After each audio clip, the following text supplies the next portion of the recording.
रावण, कुंभकर्ण आणि बिभीषण हे तीनच भाऊ आहेत असं सगळ्यांना वाटतं. रामायणाचे अनेक, त्यांचा चौथा बी एक भाऊ होता.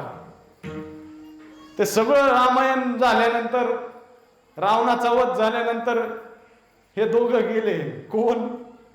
कैकसी आणि त्या पोलस्तीच्या त्याला घेऊन गेले. म्हणले अरे काय म्हणले, म्हणले आपला वंशच खंडित झाला. म्हणले असून काय कामाचं नाही, आपली परंपरा छेद करणार आहे. मग ते पहिला जागा केला.